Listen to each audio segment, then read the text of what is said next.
Hello guys, आज अपन पढ़ेंगे बाकुची के बारे में। तो यहाँ पर सबसे पहले बाकुची शब्द का मतलब देखते हैं क्या होता है। तो बाकुची शब्द का मतलब है वायु का समन करना। वायु का समन करने के कारण बाकुची कहा जाता है। अब इसके बोटेनिकल नेम की बात करते हैं तो सोरेलिया कॉर्लीफोलिया, और इसकी जो फैमिली है लेग्यूमिनेसी फैमिली है। ठीक है, अब इसके रस पंचक की बात करते हैं तो LR432। तो LR से यहाँ पे लघु रुच्च गुण लिया गया है, 4 से कटु रस प्रधान, 3 से कटु विपाक और 2 से उष्णवीर लिया गया है। तो इस तरह से आपको LR432 से रसपंचक याद हो जाएगा। अब इसके पर्याय की बात करते हैं तो पहला तो यही है बाकुची। तो बाकुची का मतलब था वायु का समन करने के कारण इसे बाकुची कहा जाता है। दूसरा है कृष्णफला।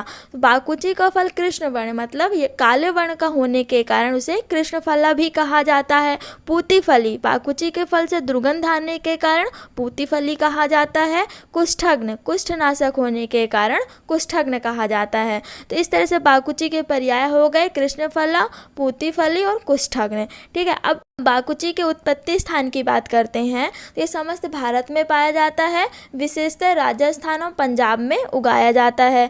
अब इसके केमिकल कंपोजिशन की बात करते हैं तो केमिकल कंपोजिशन में वोलेटाइल ऑयल होता है, बाकुची ऑयल होता है और सोरेलिन होता है और आइसोसोरेलिन होता है। ये बाकुची के केमिकल कंपोजिशन हो गए। ठीक है, अब इसके स्वरूप की बात करते हैं तो स्वरूप आप इमेज में देखते चलिएगा और समझते चलिएगा। तो ये वर्ष आयु छुप होता है, 2 से 4 फुट ऊंचा होता है और इसकी जो कांड होती है वो उत्थित होती है और जो शाखाएं होती हैं वो रोमस होती हैं। ठीक है, इसके जो पत्ते होते हैं 3 से 4 इंच लंबा होता है और 2 से 3 इंच चौड़ा होता है, लटवाकार होता है और दांत की आकृति के होता है, मतलब दंतुर होता है।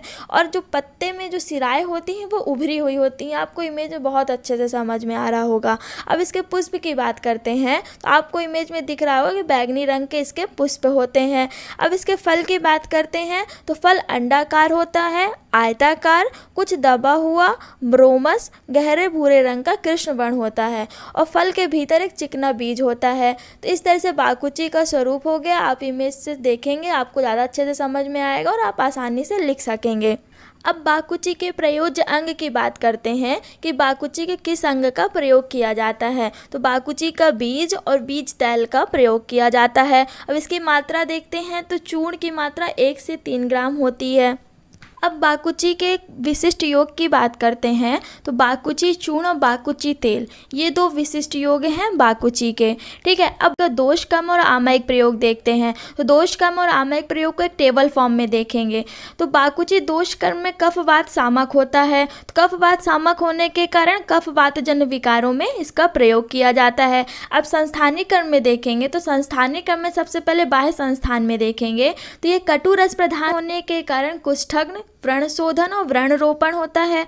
तो कुष्ठग्न होने के कारण ये महाकुष्ठ, क्षुद्र कुष्ठ और स्वित्र रोगों में बाकुची का लेप किया जाता है। अब अभ्यंतर संस्थान में बात करेंगे तो नाड़ी वह संस्थान की बात करते हैं तो बाकुची नाड़ियों के लिए बल्ल होता है। तो बल्ल होने के कारण इसका नाड़ी दौर्बल्य में प्रयोग किया जाता है। अब पाचन वह संस्थान देखते हैं तो कटु रस प्रधान होने के कारण दीपन, पाचन, अनुलोमन और कृमिघ्न का काम करता है। दीपन, पाचन, अनुलोमन होने के कारण यह अग्निमांद, आमदोष, विबंध में लाभकारी होता है और कृमिघ्न होने के कारण कृमि रोगों में इसका सेवन किया जाता है। अब रक्त वह संस्थान की बात करते हैं तो कटु रस प्रधान होने के कारण यह हृदय उत्तेजक होता है। हृदय उत्तेजक होने के कारण इसका हृदय की शिथिलता में प्रयोग किया जाता है। ठीक है, अब इसके श्वसन व संस्थान की बात करते हैं तो कटु रस प्रधान होने के कारण कफग्न होता है। कफग्न होने के कारण काश श्वास रोगों में इसका प्रयोग किया जाता है।